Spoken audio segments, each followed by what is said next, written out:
Hoje o tema do programa é saúde e nós temos uma notícia interessante aqui, me transmitida por e-mail, por um casal muito conhecido aqui na cidade, que por razões óbvias não citarei o nome dos dois.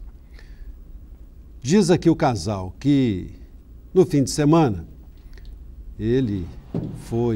casal, foi ao Hospital da Criança levando um filho que estava com dificuldades de respiração e esperaram lá os três por mais de 1 hora pelo atendimento. Até aí consideraram absolutamente normal, até mesmo com consulta paga em hospitais, em consultórios particulares, esperas. Mas o que revoltou o casal foi, segundo o relato aqui no e-mail me enviado, a sujeira vista no hospital, atendentes mal educados, um monte de crianças doentes, até aí normal, o hospital é lugar mesmo de se levar criança que esteja doente, mas que essas crianças estavam esperando por mais de 1h30 pelo atendimento, também coisa normal. Até aí tudo bem, o próprio casal reconhece.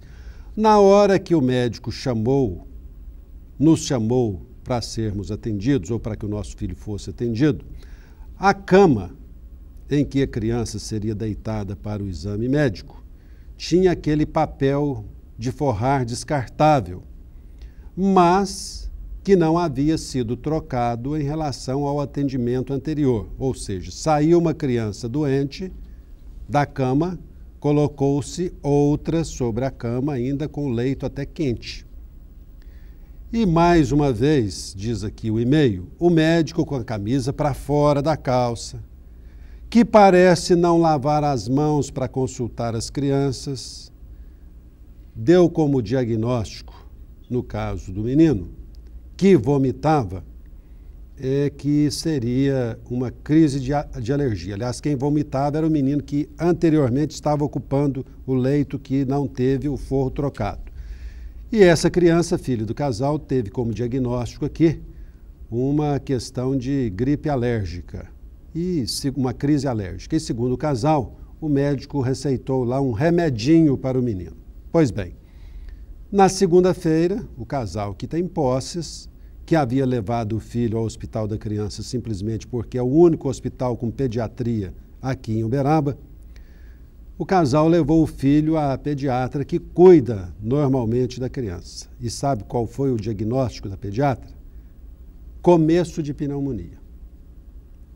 Houve o tratamento e tudo mais. Então o casal está assim, indignado com o que presenciou no Hospital da Criança, onde se reconhece os bons serviços prestados.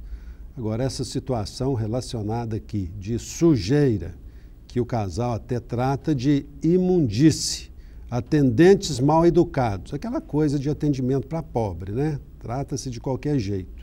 E o comportamento do médico que, segundo o casal, ou pelo menos o casal não viu, ter lavado as mãos após um atendimento para fazer o atendimento do filho.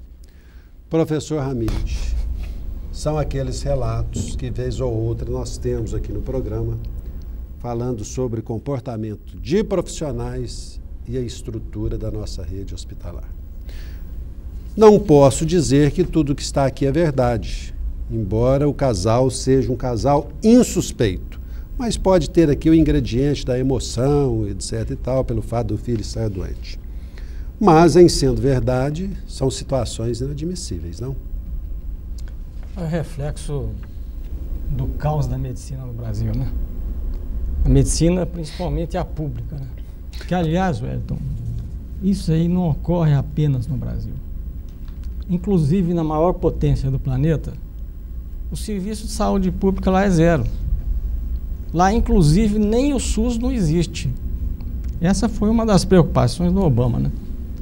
Agora, no que toca aí a terceira parte da queixa, sobre o médico não lavar as mãos e camisa para fora da calça, sobre não lavar as mãos, eu acho que é um atentado ao exercício profissional, né? Porque a higiene é o princípio básico da medicina, né? Inclusive, higeia em grego quer dizer a deusa da saúde. Quer dizer, esse é o princípio fundamental. Agora, esse negócio de não lavar a mão, embora insistentemente ensinado nos bancos acadêmicos, não sei por que motivo, desculpando o termo aqui, rasteiro, que lavar as mãos às vezes é frescura. Isso é um absurdo. Quer dizer, eu não sou corregedor do Conselho Regional de Medicina, mas é um atentado, né, ao exercício profissional. Por exemplo, na gripe, essa que está aí assolando o país, a norma básica fundamental é lavar as mãos. Porque a transmissão ocorre quando o indivíduo coloca a mão na boca ou no nariz ou nos olhos. Tem que lavar. E afora disso, em cirurgia, por exemplo, o princípio fundamental, e os cirurgiões o fazem muito bem, é 5 minutos de lavar a mão. Esse negócio de passar um pouquinho d'água, né, enganar como se estivesse lavando a mão, isso realmente precisa ser corrigido. E temos lutado para isso. Temos lutado. Professor, mas a propósito, o Bernabé se serve de consolo. Está aqui na Folha de São Paulo, naquela seção de cartas, diz o seguinte: infecção hospitalar. Revolta constatar os altos índices de infecções hospitalares em adultos e de mortalidade entre os recém-nascidos nos berçários dos hospitais por falta de higiene.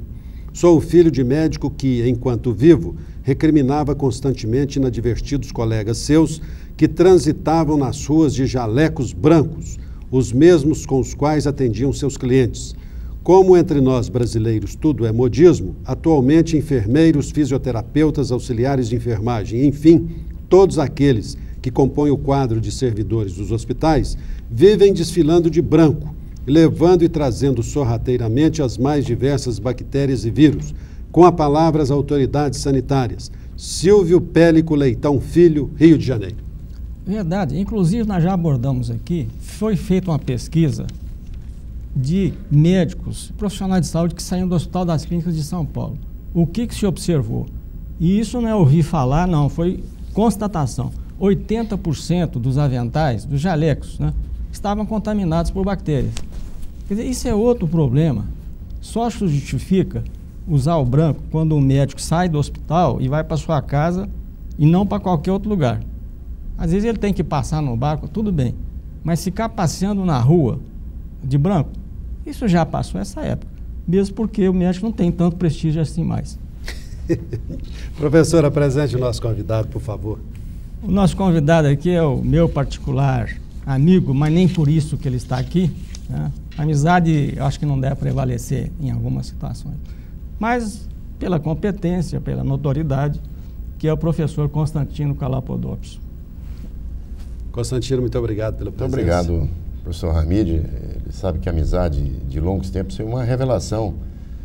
Se hoje eu sou professor na UFTM, é graças ao professor Hamid, porque ele que abriu as portas para a minha entrada na faculdade, quando eu comecei a trabalhar com ele como voluntário na disciplina de reumatologia. Ele sabe muito bem disso. Se ele o fez, isso é um atestado da sua capacidade. Exatamente. Porque quem conhece o professor Hamid sabe. Exatamente. Da sua rigidez no trato com essas questões, né? E a minha satisfação de estar aqui com você outra vez. Muito obrigado, Constantino. Então, muito obrigado pela... Eu gostaria que a gente falasse um pouquinho sobre artrose. O que provoca artrose? Wellington, a artrose é uma das doenças mais estudadas no século que nós vivemos e onde se tem um grande número de pesquisas. O que é a artrose? A artrose, em palavras práticas, na realidade, é o desgaste da cartilagem articular. Em alguns lugares, por exemplo, como a coluna vertebral, o comportamento da artrose, ela tem algumas diferenças, mas ela tem o mesmo princípio das articulações, das juntas. Então, gastou-se a cartilagem, praticamente é um processo em que ocorreu a degeneração da cartilagem articular. Então, isso leva a uma grande incapacidade funcional, é um quadro extremamente doloroso e progressivo. Esse é o grande problema da doença degenerativa.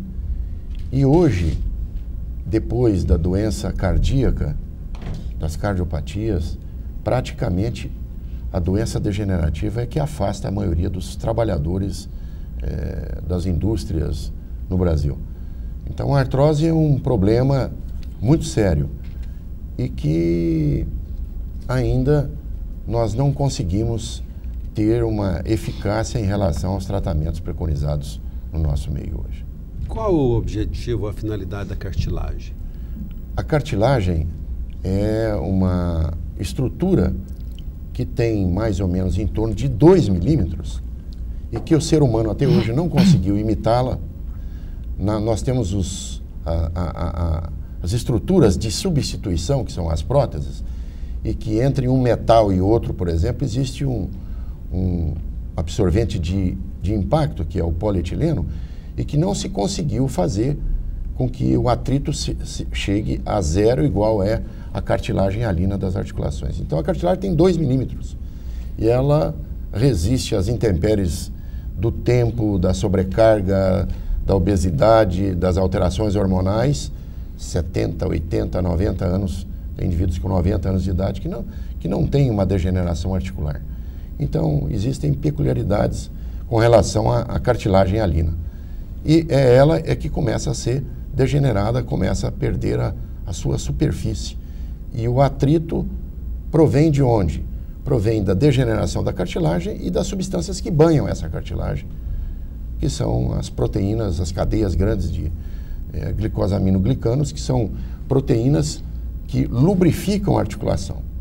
Então, de maneira, às vezes, até popular, as pessoas dizem que a junta começa a perder o líquido, né? Começa a secar a junta e o indivíduo tem a artrose. Então, começa a ter restrição de movimento e, infelizmente, quando ele perde a cartilagem, por isso que a artrose ela é extremamente danosa ao paciente, quando ele perde a cartilagem, ele começa a ter dor. Então, ele tem a exposição da inervação da articulação, que fica debaixo da cartilagem condral, da cartilagem hialina, e por isso que ele tem muita dor. Então, leva à deformidade, começa a perder o eixo de alinhamento das articulações, e o joelho é uma das articulações, e o quadril que mais perdem exatamente esse alinhamento, e o indivíduo começa a ter dificuldade para andar, para se locomover, tem dor aos pequenos movimentos, tem dor ao repouso, e é essa a rotina da cartilagem durante a vida do ser humano. Professor Ramedes, também é a especialidade do senhor, uma delas. O que leva à perda da cartilagem? O que faz o desaparecimento desse líquido? Tudo isso que o Constantino acabou de falar é verídico, é verdadeiro e assim ocorre. Eu acrescentaria que existem várias causas de artrose, né? Muitas outras situações. A degeneração, que é o processo que leva à artrose, é um processo regressivo da célula. Quer dizer, nós envelhecemos. A célula, em vez de proliferar, por exemplo, até os 20 anos, como faz, depois dos 20, ela começa a regredir. E o organismo, para manter o equilíbrio do corpo, ele tem que ter um crescimento, porque existem outras alterações. Isso significa que o jovem está livre de artrose? O jovem, se ele não tiver trauma, ele não está livre, né? Por exemplo, jogador de futebol pode ter artrose com 20 anos de idade. Por isso que ela é multifatorial. Quer dizer, não existe uma causa só para artrose. São várias causas, né? Causas infecciosas, inflamatórias. Por exemplo, a artrite reumatoide, que é uma doença reumática específica, ela tem como complicação a artrose. Então, é um processo de desequilíbrio celular dentro da junta. A cartilagem e outros componentes também sofrem desse processo. Os ligamentos, os ossos, os meniscos, o Dr. Constantino aqui trabalha muito com isso. Então, é um conjunto multifatorial. E, ultimamente, eu acho que esse foi o grande avanço, e até nós tínhamos uma discussão de sinonímia, se é artrose, se é osteoartrose ou osteoartrite. Né? Os saxões tinham razão. Os povos de língua latina, por exemplo, o Brasil, a Espanha, a Itália, usavam o termo artrose. Os saxões falavam osteoartrite. Quando é artrite, significa processo inflamatório. Quando é artrose, degenerativo. Mas, na realidade, ocorre um processo degenerativo, mas a causa da dor, da sintomatologia, é inflamatória. Tanto é verdade isso, que hoje se constatou, através de biópsias, que o que causa a dor é uma inflamação sequencial, quer dizer, que vem depois do processo degenerativo, com liberação de substâncias que causam inflamação. Por isso que a utilização de anti-inflamatórios ameniza o problema. Mas como o doutor Constantino, não existe cura para artrose. Não existe cura. Existe uma abordagem que o indivíduo melhora. Se ele não corrigir os fatores de risco, a doença vai progredir e caminhar para um processo que nós podemos discutir depois aqui, que vai desaguar no cirurgião. Constantino, a dor precede a degeneração? Ou não necessariamente nessa ordem? Muitas vezes a dor é um sinal. É um sinal já de que existe alguma alteração, que já existe um processo, como o professor Hamid falou, existe um processo inflamatório. E sempre na articulação existe o processo inflamatório. Basta dizer que hoje a gama de anti-inflamatórios que existe no mercado, a guerra dos laboratórios, é exatamente em cima dos anti-inflamatórios. Por quê? Porque existe esse problema durante o desenvolvimento do processo degenerativo da artrose. Então, é uma das causas. Mas existem outras alterações, como o desalinhamento do membro, a mudança do eixo, em que as estruturas, as partes moles são sobrecarregadas e doem. Então, existem, como o professor Hamid ainda disse, é multifatorial. Então, você tem, por exemplo, um jovem, se você perguntou, tem indivíduo jovem pode ter artrose? Pode. Se ele tiver a informação no seu DNA, por exemplo, o que acontece é que existe um fator genético, né? Existem algumas regiões da Europa onde existe um predomínio de famílias de indivíduos étnicos que têm na sua família um gene que provoca uma artrose. Um indivíduo com 45, 50 anos e, às vezes, acelerado por fatores ambientais, fatores coadjuvantes da degeneração. Então, a artrose tem também fatores que o próprio gene. E muitas vezes nós não mudamos o segmento da doença, nós não curamos a doença exatamente por isso, porque ela é multifatorial, tem fator genético, e quando ela está já, como o jovem, por exemplo, que faz microtrauma, o trauma é muito importante na articulação, ele começa a ter a degeneração, todos aqueles procedimentos que você vai tomar são inúteis. Então ele vai chegar nos seus 45, 50 anos já com uma degeneração muito grande. Vale a pena lembrar, Constantino, desculpe interrompê-lo, até como informação para a saúde pública, que um desses fatores aos quais o Dr. Constantino se referiu é o uso de calçados inapropriados. Por exemplo, o salto alto, né, na mulher é um fator fundamental. Se ela não tirar a causa, salto alto, continuar, o processo vai progredir. Então, a eliminação de fatores de risco é extremamente importante. O salto alto é um fator de risco? É um fator de risco, desencadeante. Existe, professor, alguma estatística? Existe. Número de pacientes relacionados com salto alto? É a prevalência de artrose de joelho em mulheres. Né? Quer dizer, alta prevalência de artrose de joelho, principalmente em mulheres, além do fator hormonal, que é discutível, né? É o microtrauma, né? É o equilíbrio anormal de forças que, em vez de serem centradas num determinado ponto da articulação, eles são centrados em pontos diversos. E não é só salto, não. É pé chato, o garrincha, por exemplo. Tinha as deformidades do joelho. Tinha um joelho arqueado de um lado, em varo, que a gente fala, que é o arqueamento, e do outro ele tinha sofrido um trauma. E muitas vezes nós encontramos muito nas crianças esse tipo de trauma. Tem um trabalho, para reforçar ainda mais que o trauma é tão importante, tem um trabalho recente, publicado numa dessas revistas de ortopedia, mostrando a diferença de comportamento dos motoristas em alguns países como a França, como a Inglaterra, que tem o predomínio de utilização de automóveis hidramáticos, né, em que o indivíduo utiliza menos a alavanca do braço, porque aqui ele acaba fazendo movimentos rotacionais sentado dentro do automóvel.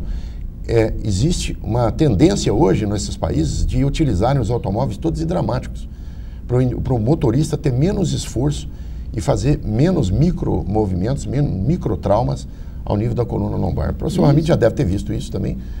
E isso a maioria dos automóveis, dos ônibus, dos caminhões que a gente vê em alguns países como a França, como a Inglaterra, eles são automóveis hidramáticos, em que o motorista tem menos esforço.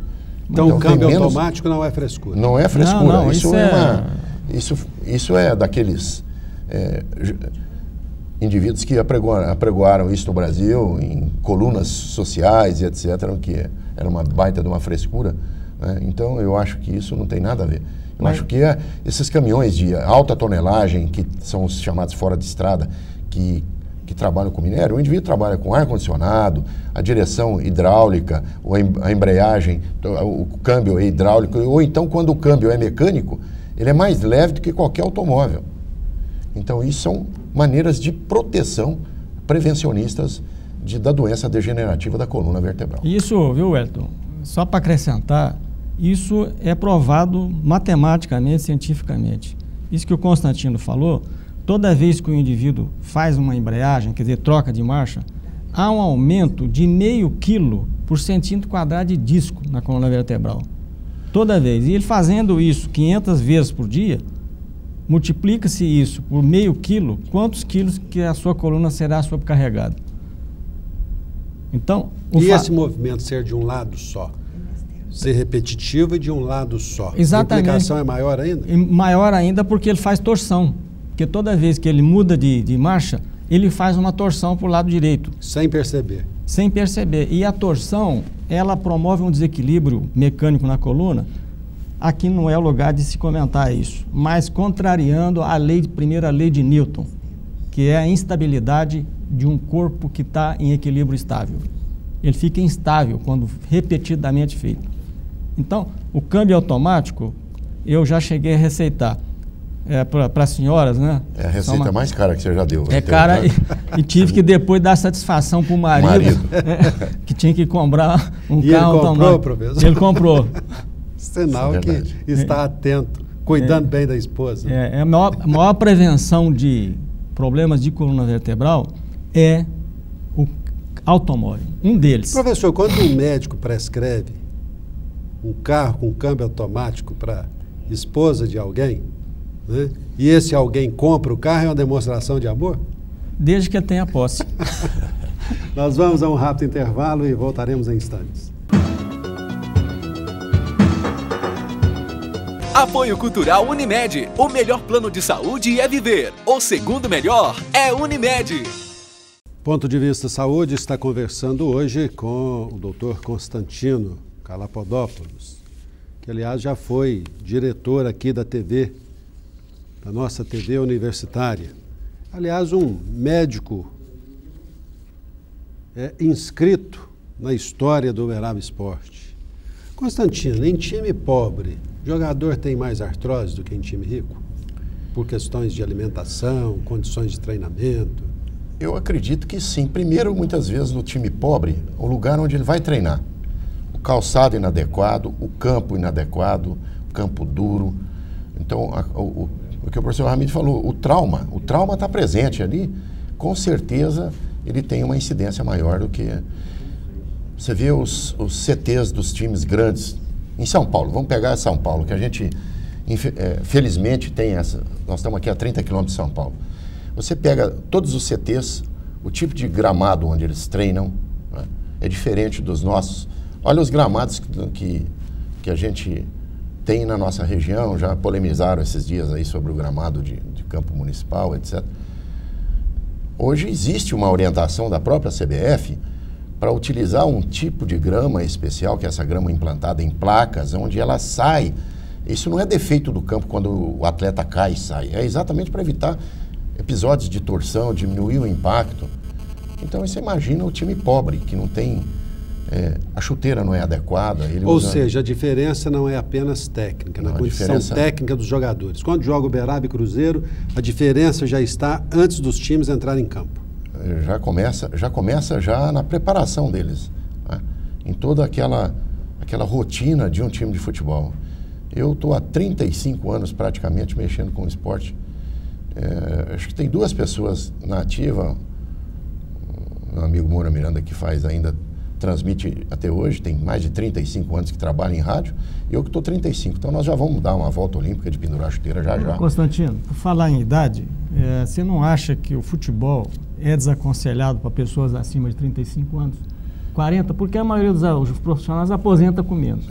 Infelizmente o futebol aqui no Brasil ainda, pela prática constante, se joga segunda, quarta, sexta, sábado, domingo, que só não se joga na segunda aqui no Brasil. De terça a domingo se joga. Então é o trauma constante que o indivíduo tem no seu dia a dia. E o jovem, nosso atleta, aposentar com 30 anos, 33, 34 anos, é considerado veterano, né?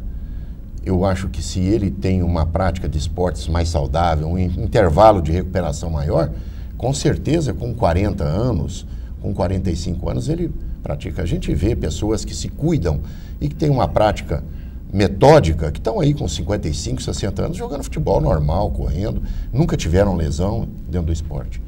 Mas você não acha que ele é muito agressivo para essas pessoas, em decorrência da fragilidade já do seu sistema ósseo, muscular? Ele não tem aquele preparo que você falou de fortalecimento muscular, que é o que aguenta, vamos dizer, em termos de rojão. Está falando do atleta amador. Atleta amador. Sim. Eu fui convidado no Congresso Brasileiro de Artroscopia e Medicina Esportiva em Belo Horizonte. A minha aula que eu dei foi sobre lesão muscular. Como tratar e o período de retorno ao esporte. O período de retorno ao esporte envolve mídia, diretor, treinador. É o que mais demite médico de time de futebol, é lesão muscular. Porque se você bota um atleta para jogar antes do tempo ideal, ele acaba fazendo uma nova lesão muscular e você acaba tendo dor de cabeça no time de futebol. E a gente vê hoje exatamente a falta de respeito em relação à biologia.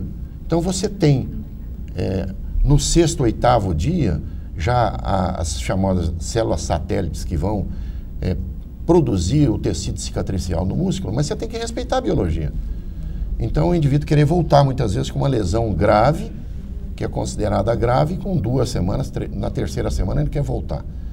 Então é isso que faz o atleta muitas vezes ter essas lesões musculares repetitivas, os microtraumas articulares e principalmente no esporte amador.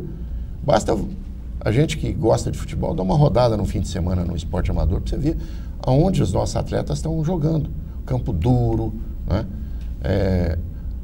Eles fazem um treinamento por semana, não fazem adaptação. E agora a gente tem que levar em consideração que o professor Hamid falou, o esporte, o contato físico hoje é muito maior do que no passado. Então o esporte hoje é força. Vocês viram o jogo do Cruzeiro ontem, né? Cada jogada era um tombo. E é um esporte violento. Então, o contato físico é muito grande. A lesão muscular, a lesão articular, tudo isso. Sem falar nos problemas cardíacos. Esse esportista de fim de semana, que está despreparado... Ele nunca fez um exame cardíaco. Às vezes nunca fez. Ele nunca fez. Pode ter uma morte súbita no campo, né?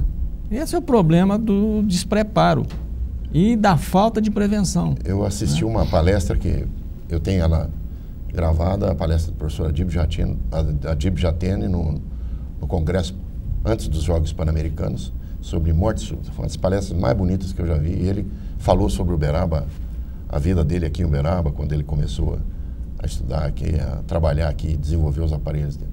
E ele falou sobre a morte súbita. A morte súbita, se você fizer um apanhado, nós fazemos avaliações, às vezes, por estimativa. Nós não temos condições de pegar todos os atletas amadores e fazer a rotina, a avaliação cardiorrespiratória dele. Não tem. Ô Constantino, inclusive, eu acho que essa é uma informação importante. A Sociedade Brasileira de Cardiologia, recentemente, agora não tem uma semana, ela produziu normas para atestado. Porque muitas vezes o indivíduo pega um atestado e fala que está em bom estado de saúde. Não, ele tem que fazer um exame clínico primeiro, fazer um teste de esforço, se ele tiver mais que 35 anos. Isso é obrigatório, porque até para prevenir de morte súbita, que está ocorrendo às vezes até em academias, não apenas em campo de futebol. Quem fez isso foi o Nabil Gorai, que é do Dante Pazanese. O atestado que as pessoas pedem muitas vezes é um atestado. Você preenche um atestado, e eu acho que a gente tem que ter muita responsabilidade na hora de preencher um atestado. Atestar que a pessoa está apta para atividades físicas. Tira a pressão arterial, só tira a pressão arterial, dá uma olhada para o sujeito e dá um atestado.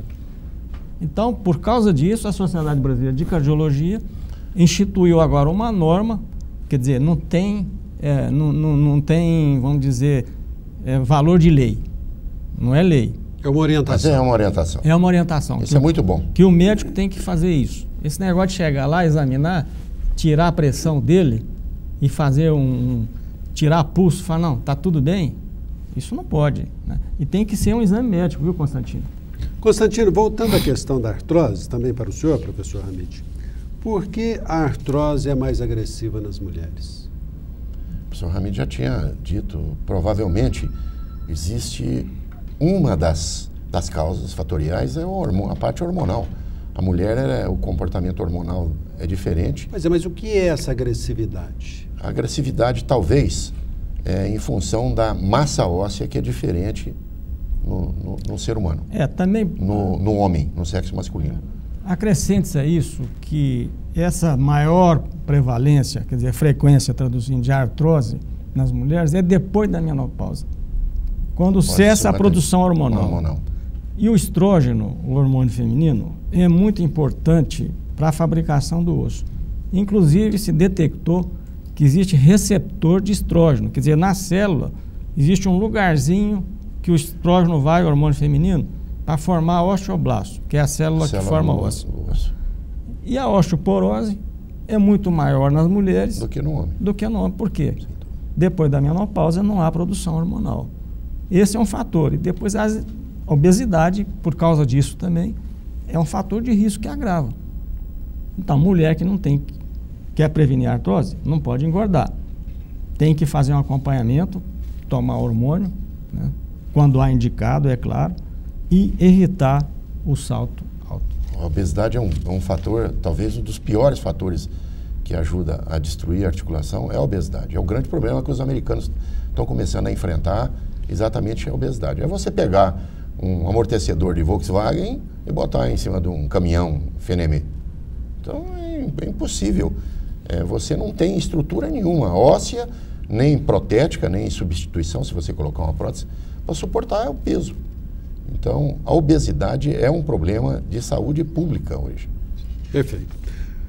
Professor Hamid, essa pergunta aqui é do Carlos e é mais direcionada ao senhor, porque na semana passada nós falamos sobre a gripe suína aqui. Diz ele, está havendo no shopping evento onde as crianças entram com uma bola grande cheia de ar. Não deveria ser proibido com esse problema grave de propagação da gripe suína? Isso não é um problema, já que a rotatividade das crianças é imensa e o ar não é renovado? Um dos fatores de agravamento da crise é os lugares fechados, com muita gente, o que facilita a transmissão do vírus. Mas nesse momento o senhor acha que justificaria falar não pode ter esse tipo de evento? Olha, como em Uberaba ainda não teve nenhum caso, não poderia se falar, mas tecnicamente, quando a gente quer prevenir alguma coisa em medicina, não pode esperar o raio cair, né? Porque muita gente não acredita. Não precisa lavar a mão porque não chegou a gripe aqui. O médico, por exemplo, vou dar um exemplo aqui, se estiver gripado, ele tem que usar a máscara, porque ele tem que prevenir a doença no paciente dele. Isso muitas vezes, repito aqui, não, isso é frescura. Não é frescura, não. Tanto é que não é frescura, vejam a Argentina como é que está. Segunda já em mortalidade no mundo, né? Por quê? Por causa do frio, o frio leva a confinamento, e daí ele tem razão. Diferença, né? De temperatura. Diferença de temperatura, fica muito mais perto a transmissão do vírus, e mesmo porque o frio modifica a vascularização de vias respiratórias. Então, eu acho que essa gripe que está por aí, que está rondando o país, já são 1.200 casos no Brasil, Tem 54 mortes, não podemos brincar com isso não.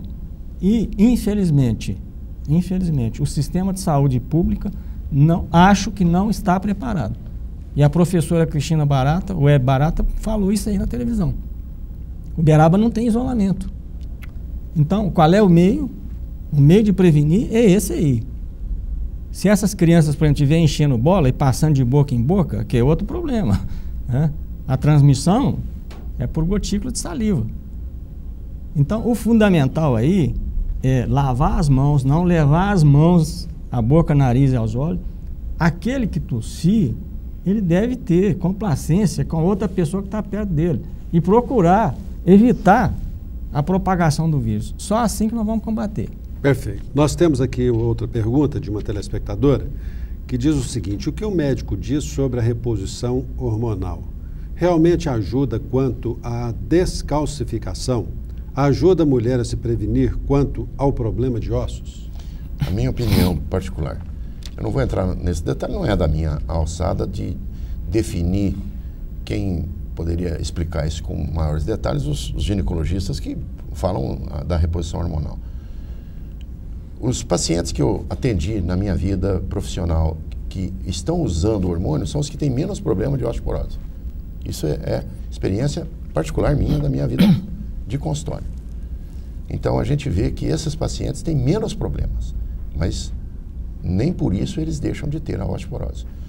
Eu acho que isso é muito discutido. A repor hormônio dá câncer, não dá câncer, esse é um problema também. Vou deixar para o professor Hamid falar mais sobre isso aí. Já existem algumas diretrizes a respeito disso, que a reposição hormonal por causa da osteoporose não é o primeiro procedimento, visto que a incidência de câncer de mama e de útero, naquelas que ainda têm útero, é maior. Aí só o ginecologista pode definir. E existe também um fator de mercado, viu, Constantino? Sem dúvida. Existe uma pressão de laboratório, né, para vender hormônio. Tanto é que a Sociedade Brasileira de Ginecologia e Obstetrícia ela está dividida. Uns acham que devem ser reposição obrigatória, outros não. Agora, reposição obrigatória para a osteoporose, não, porque pode ser prevenida de outra forma. Primeiro, alimentação, consumo de lácteos. Segundo, exercícios. Terceiro, cálcio como remédio e vitamina D. O indivíduo que toma cálcio e vitamina D, isso está provado cientificamente no mundo inteiro que há prevenção de osteoporose. São esses 3 fatores: alimentação, exercício, né, vida saudável e, quando necessário, depois de 50, 60 anos, que o cálcio, mesmo ingerido, ele tem dificuldade de ser absorvido, acrescentar vitamina D. Agora, o problema hormonal tem que ser examinado sob essas 2 óticas. E quando receitado o hormônio, deve ser feito por ginecologista com acompanhamento seríssimo de detecção de câncer. Bem, nós vamos a mais um rápido intervalo e voltaremos em instantes. Apoio Cultural Unimed. O melhor plano de saúde é viver. O segundo melhor é Unimed. Comentário de uma telespectadora que, pela informação que já tivemos aqui nos bastidores, de que se trata de uma doença rara, mas talvez o doutor Constantino possa dizer algo a ela, que é sua paciente, e obviamente quer uma palavra aqui no ar. Ela diz que é sua paciente, doutor, e que tem síndrome de Ehlers-Danlos. O que ele diz sobre essa síndrome e suas dores? O grande problema dessa síndrome, a síndrome de Ehlers-Danlos é uma doença genética em que o colágeno, que é a estrutura que sustenta as articulações, ele é doente. E ele vai perdendo a sua resistência e se torna extremamente elástico. E o que acontece na síndrome de Ehlers-Danlos? Começa a fazer, principalmente as articulações inferiores, quadril, joelho, tornozelo, começa a fazer deformidade das articulações. Tem uma frouxidão das articulações. Algumas crianças tem a síndrome de Ehlers-Danlos transitória, que é semelhante, mas não é. É uma frouxidão ligamentar. Então, você consegue encostar o dedo no antebraço. Eu não consigo fazer isso. Tem pessoas que o contorcionista, por exemplo, ele tem uma frouxidão ligamentar. Muitos deles têm uma síndrome de Ehlers-Danlos. E nessa paciente, provavelmente, o grande problema são as articulações de sobrecarga, que é o joelho, que vai se deformando, vai fazendo grande deformidade, e você fica sem saber o que acudir. Porque se você mexe em partes moles, cirurgia de partes moles, o colágeno é doente. Então você não consegue fazer retencionamento ligamentar, avanços ou reforço ligamentar. Todo o colágeno, ele é doente. Então isso dificulta. E muitas vezes você não consegue fazer um tratamento definitivo, porque a articulação já fez uma deformidade muito grande, e quando ela faz a deformidade, existe o comprometimento de um compartimento da articulação, o desgaste, a artrose precoce e assim por diante. Constantino, falar aqui um pouquinho sobre a nossa paixão nacional, que é o futebol. Muito comum noticiários relacionados a jogadores famosos brasileiros que estão no exterior e que vêm para o Brasil para um tratamento, para uma recuperação.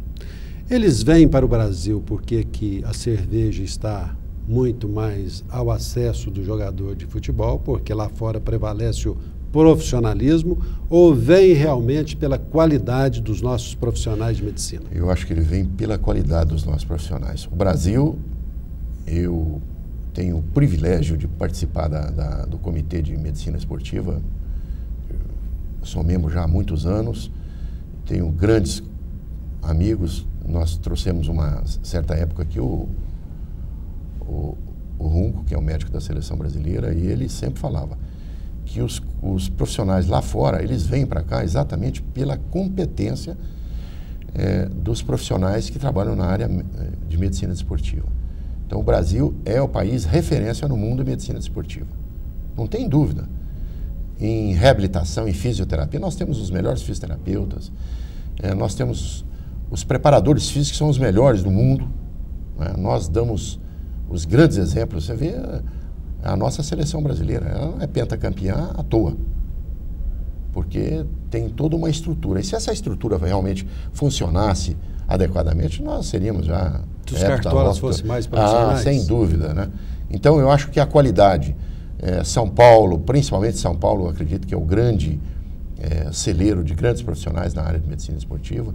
O Rio de Janeiro, Belo Horizonte, são centros, Recife, são centros referenciais, que tem profissionais que vêm gente de fora realmente operar.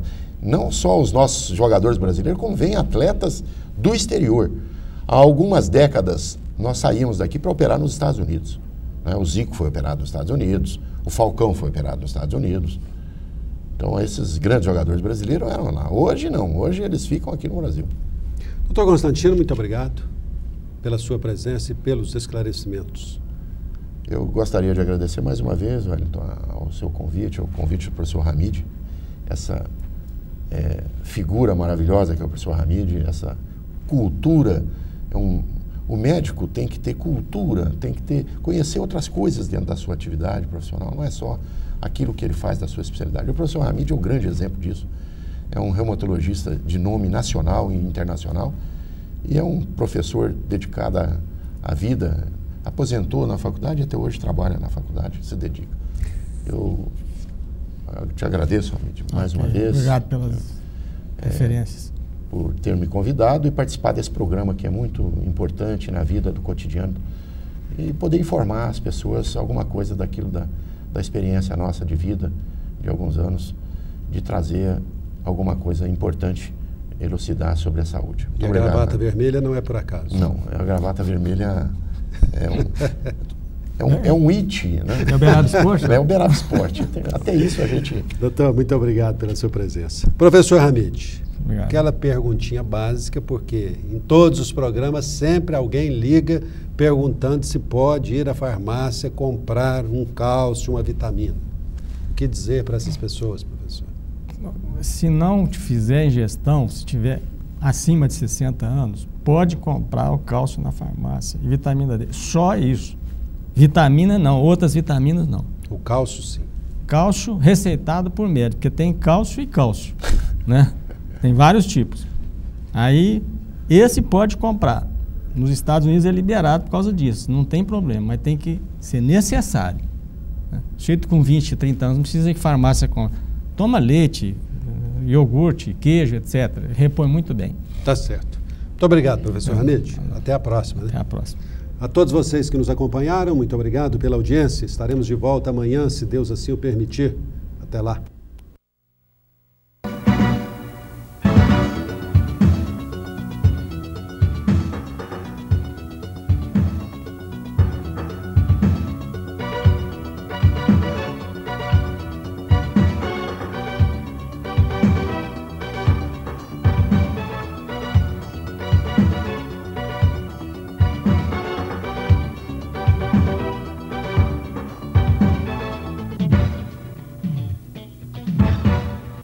Apoio Cultural Unimed. O melhor plano de saúde é viver. O segundo melhor é Unimed. Localizada em